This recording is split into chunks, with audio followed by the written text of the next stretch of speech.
Welcome back to the deep dive. So you've sent in your sources, and our mission today is, well, to give you the ultimate shortcut, really, we're decoding that complex link between food and hormonal vitality. Hmm. Specifically, we're diving deep into natural ways to boost testosterone. Going to give you a thorough breakdown of the top foods that actually support T production. Yeah, it's a really popular topic, isn't it?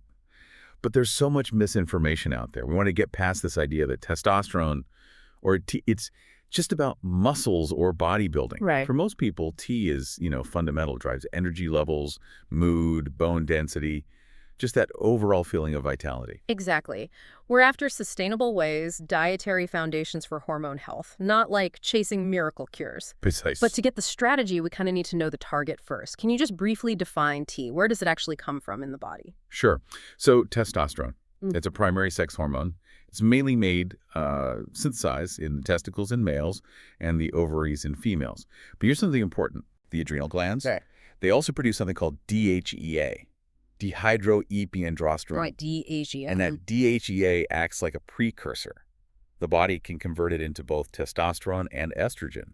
T itself, well, it's classed as an anabolic androgenic steroid. Mm. It's responsible for tissue growth and developing certain physical traits. Huh. So it's really integrated across the whole system then.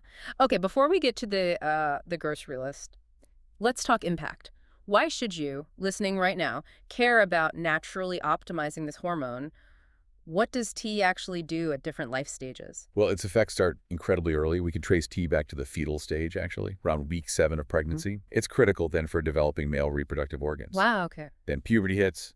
It drives physical growth, bone maturation, the voice deepening, Yeah. body hair, all that stuff. And then as we move into adulthood, the roles shift a bit, they get more nuanced. They really do.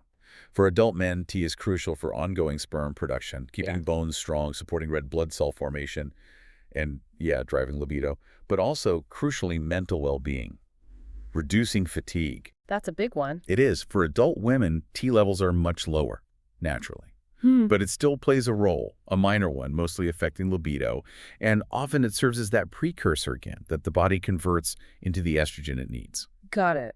So the goal here with natural boosting, it's not about getting huge artificial spikes in T. It's more about optimizing your baseline level just to feel better, have more energy, support your overall health. Exactly. And doing that without the really serious risks that come with misusing synthetic T, like blood clots, stroke, or long-term prostate issues. Precisely. We're just supporting the body's own natural manufacturing process, making it more efficient. Okay, let's unpack the source material then. We've got a pretty solid list of top T-boosting foods, but instead of just, reading a list, Right. we've organized the top 10 based on what they do in the body. We've grouped them into three key categories. Let's start with the synthesizers. Yeah, the synthesizers. Think of these as the construction materials. These foods give you the absolute raw components, the healthy fats, the critical vitamin D that are just non-negotiable for that T molecule to even be built. Okay, so leading the charge here, eggs, packed with protein, healthy fats. Hmm. But the real key, according to the sources, is cholesterol. Mm-hmm. They really emphasize that cholesterol isn't just, some substance floating around. It's the direct building block for testosterone synthesis. You literally can't make T without it. Absolutely fundamental. And then if you look at vitamin D, the sources point to tuna as a great source. Vitamin D, it's actually a steroid hormone itself. Yeah, interesting. Yeah, and being deficient in it is directly linked to low T production. You need good levels for all the regulatory functions. Plus, tuna gives you those omega-3s, which are great for heart and muscle health, too. Makes sense. Okay, so cholesterol is the raw material. But if we're building a hormone, where do those healthy monounsaturated fats fit in? Like the ones in olive oil. We hear so much about cutting fats, but how do they help synthesis? That's a great question. The healthy fats, like in olive oil, they play this direct supportive role. They help maintain the health and structure of the cell membranes, which is where the hormone synthesis actually happens. Plus, those monounsaturated fats, they're powerful anti-inflammatories. And inflammation is just, it's the enemy of hormonal balance. So reducing it creates a much better environment for T production to actually happen effectively. Right, a clear foundation. Raw materials, supportive oils. So we've got the structure built, but what makes the hormone factory actually run? That brings us to category 2, the production crew. The production crew, yeah. These are the essential minerals, the cofactors. They don't actually form the molecule itself, but they're the ones flipping the switches, turning the machinery on. We're mainly talking zinc and magnesium here. And the undisputed king of zinc seems to be shellfish, right? Huh? Oysters, shrimp, crab. The sources say they're just loaded with it. Critical for tea production, but also sperm health, overall endocrine function. Definitely. Oysters especially are famous for it. But if you need a really accessible, non-animal source, pumpkin seeds are fantastic. Oh, yeah. Yeah, easy way to get both magnesium and zinc. Magnesium specifically, it helps optimize muscle function, improve sleep quality, and sleep is intrinsically linked to tea recovery and production overnight. Good point. We also saw lamb meat mentioned in the sources, grass-fed lamb specifically. Why does that make the list? It brings a necessary combination. It has those saturated fats needed for hormone creation, similar to cholesterol in a way, but it also delivers high amounts of zinc, iron, and really crucial B vitamins. Okay. And those B vitamins, they're cofactors in energy metabolism. They make sure the body has the actual fuel needed for hormone synthesis to happen efficiently. Gotcha. Okay, now for the third group. And honestly, this one feels the most counterintuitive, maybe. Regulation and protection. The indirect boosters. These are foods that don't directly feed tea production, but sort of clean up the hormonal neighborhood so tea can thrive. Exactly. This is where we shift focus from just building tea to actively protecting it from things that lower it. And here's where it gets really interesting, I think. Cruciferous vegetables. Broccoli, Brussels sprouts, kale. Why is plain old broccoli a tea booster? That seems odd. Because it tackles estrogen. These veggies contain a compound called indole-3-carbinol. Okay. When you digest it, this compound helps your liver process and get rid of excess estrogen more efficiently.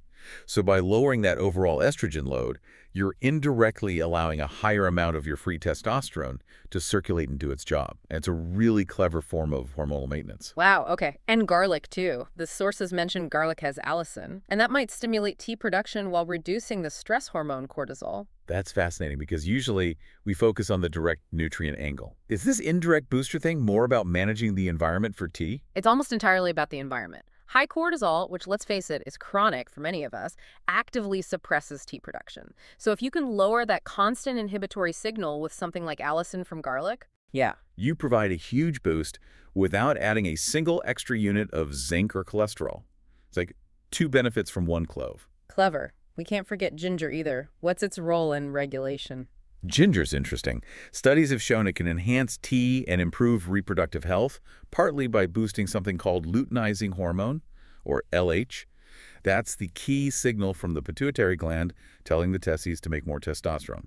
So it works upstream, you could say. An upstream regulator. Yeah. Cool. And finally, rounding out the protection crew, berries, strawberries, blueberries. Yeah, critical for fighting oxidative stress. Yeah. Oxidative stress comes from free radicals, and it basically acts like rust on your hormone-producing cells. Ouch. Exactly. The powerful antioxidants in berries protect those cells, helping to ensure the tea-making machinery stays functional, especially long-term. Okay, so what does this all mean when we try to put it on a plate? It's pretty clear this isn't about just eating like one magical food. Absolutely not. The holistic view is essential here. No single food is going to skyrocket your tea levels. It needs a sustained, well-fueled environment. Yeah. You need that mix of synthesizers, vitamin D, fats, cholesterol, and the production crew zinc, magnesium, Right. paired with those crucial lifestyle factors we always talk about: proper exercise, quality sleep, and finding ways to manage stress consistently. And just as important as knowing what to put in is knowing what actively messes the whole process up. Our sources lay out a pretty significant avoid list. Yeah. What are the key inhibitors we really need to cut out or reduce? Okay, number 1 has to be processed foods and trans fats. Think packaged snacks, deep-fried stuff.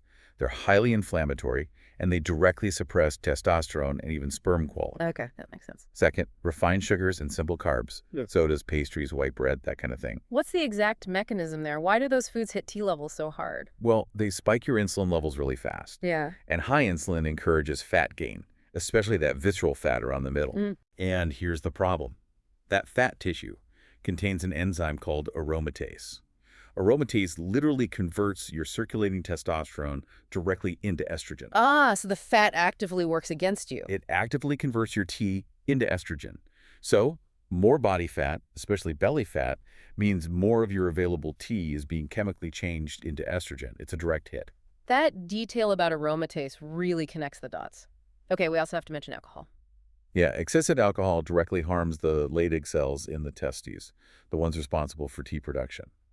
But here's a kicker for beer lovers. Uh-oh. Hops, used in brewing, they contain phytoestrogens, plant compounds that can mimic estrogen in the body.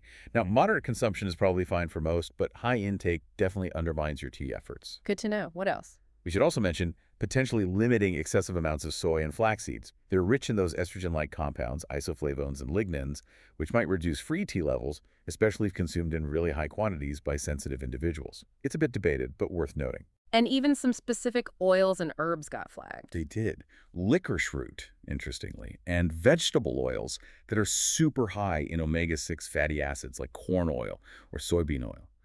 When overconsumed, they might lower tea, again, probably due to either inflammatory effects or maybe interfering with synthesis pathways somehow.